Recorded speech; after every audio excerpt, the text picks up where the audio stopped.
Hi guys, today welcome back to some more stuff about Doki Doki Literature Club. Today we'll be reacting to game series Doki Doki Scariest Monster Hidden in Plain Sight. We probably won't have enough time for a full video, but if you want to watch a full video, oh, no way! down Text message! Who's it from? Oh, Jacksepticeye, how sweet. And there's a picture? Wait, that's not how I wrote this gag. What? Another one. What's going on here? Wait. The tag. Seth! Seth, are you pranking me? What am I watching? Spend time with you, Matt. Thank you. And only me. Only me. Only me. Only me. Only me. Only me. Only me. Only me. Only me. Only me. It's Monica. Now let's make a series together.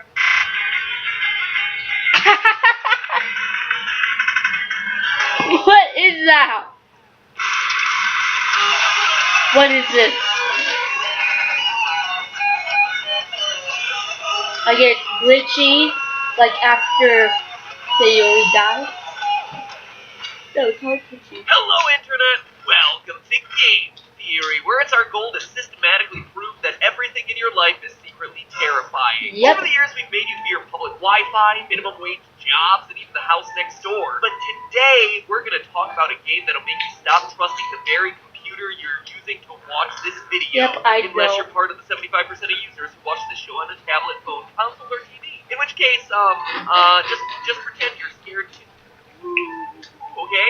Okay. Looking at its Steam store page, Doki Doki Literature Club seems harmless enough. A cutesy, pastel-tinged dating sim Unless starring it's four psychological delightful horror. as the kids say, all of whom you can try your hand at wooing for the low, low price of free. But look a little Free. closer and it quickly becomes clear that this game isn't the fun, light-hearted visual novel that it makes itself out Nope. to be. For starters, the top tag on the Steam store page is Psychological horror, horror. which makes it seem misclassified. And at the bottom of the game's description, which is a cute little reading note from the Literature Club's president, Monica, you'll find a very stern warning in bold letters. This game is not suitable for children or those who are easily disturbed. And in case you missed that one, the game greets you with that message yet again as you boot it up. One final reminder that this isn't meant for the faint of heart. It seems like a joke, right? But let me assure you, it is no joke. So in that spirit, this is your last chance to stop watching this video before I spoil the heck out of it. It is We without can handle exaggeration one of spoilers, the best right? written, most surprising game stories of this. Because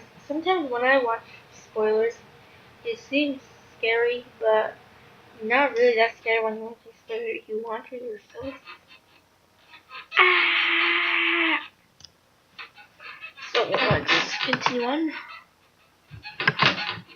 Here, even if it takes about 2 hours of fairly slow-paced It took me visual 6 novel action hours. before you get to the really good stuff. Play it yourself, you're not going to regret it, or just watch our highlight playthroughs on GT Live. You'll get the point. Okay, so if you're still here after that and you haven't played the game or watched our GT Live playthrough, which I'm sure is still a lot of you, let me give you a quick rundown. During your first playthrough, Doki Doki Literature Club seems like a normal visual novel with a pretty neat mechanic of composing poems in order to woo the various girls in the club. Your childhood friend Sayori, quiet bookish Yuri, and young aggressive Natsuki. But at the end of your first run, strange things begin happening. It all starts when Sayori succumbs to her depression and commits suicide. Soon after, she's deleted from the story entirely, and you're kicked back to the title screen. But something is clearly not right this time. As you replay the game, the world begins breaking apart as it tries to move forward without Sayori in it. Eventually, you discover that the club's president, Monica, has become self-aware within the game and is manipulating the game's code, even files on your very computer in a desperate attempt to make you the player, love her. When nothing else works, she deletes everything else in the game, leaving just Monica. Just Monica and you in the club room with nothing to do but talk. Forever. At least until you do what she did to the other characters and delete her character file in order to save everyone else and reach the true ending. Doki Doki Literature Club intentionally leaves a lot dangling for gamers to figure out on their own. But out of all of it, one question has been bugging me nonstop since I finished playing it. what is the story behind Monica? The game presents her as simply being a character in a visual novel who suddenly becomes self-aware, but all of that doesn't quite add up. The way DDLC is designed, the way that Monica manipulates it, and the things that she says in our extended conversation with you all hint that there's something much more sinister going on with her. And that is the theory for today. That's right, dear theorists. The hidden truth of Doki Doki Literature Club is that Monica is from a different game. Monica is Flout, who also happens to be Porky from Earthbound, who's really the purple guy from FNAF.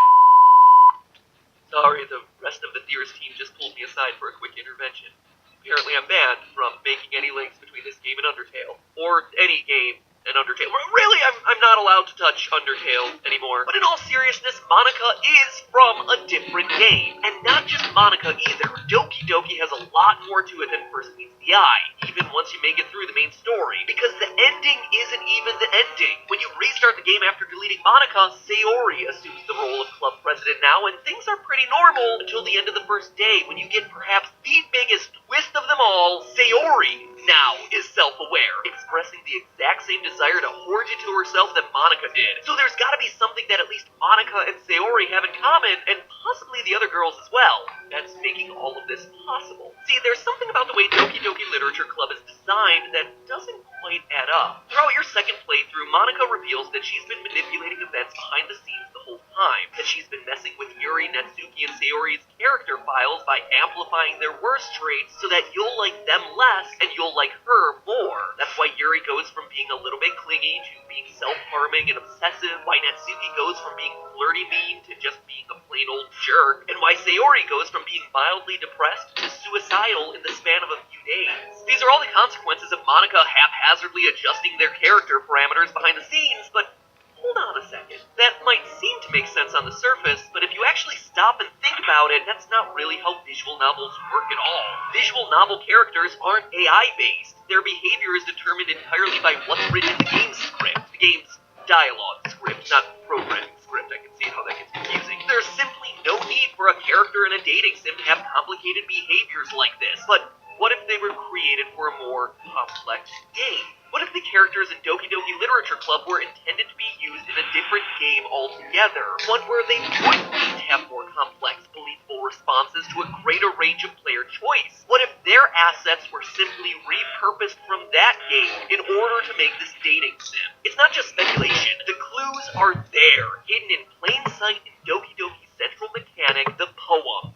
Over the course of the first act, you read poems from all the other club members, which seems pretty innocent. Sure, reading between the lines, you can start to get hints that Sayori is depressed, that Yuri is prone to self-harm, that Natsuki is being abused by her father, but it's nothing overt. In the game's second act, you're given 3 randomly selected special poems out of a possible 11 that makes these hints much more overt. But there's one of these poems in particular that really stands out. A huge block of redacted text, with only a few letters left visible, spelling out the question, that would be unsettling enough on its own, but if there's one thing Scott Cawthon has trained me to do, it's to run dark images through Photoshop and play around with sliders. If you crank up the exposure on that image all the way to max capacity, suddenly it becomes possible to read the full text, and man, it is weird. Irregular heartbeat, heart palpitations, arrhythmia. I search and search, eyes scanning everything I can find on their symptoms. What is it? Shortness of breath? Chest pain? Dizziness? No, this is all wrong. Alyssa's symptoms are nowhere near the simple. I've seen it twice now. Screams of pain, sickeningly pale skin, vomiting blood. There is no other explanation other than that Renier's information was a complete and utter lie. This can't all be coincidence. It's not possible. I don't know how much of this Renier is behind, but I do know this. There is something horribly wrong with this family, and I accepted the invitation to become a part of it. I can hear Alyssa scream through the walls. I listened helplessly. Renier said he would be with her shortly. Is he in her room now? Why is she screaming louder than before? Chilling, right? This creepy letter is literally hidden right in front of your face while you play this game. And what's it all mean? Well, those opening lines make it sound like someone who's trying to identify an illness. Irregular heartbeat, heart palpitations, arrhythmia are all possible problems of the heart, so it's not so much this person or maybe it's time for the video to be done. I'm sorry. Please forgive me. This is just part 1 of me reacting to the 2 parts. So, okay, let's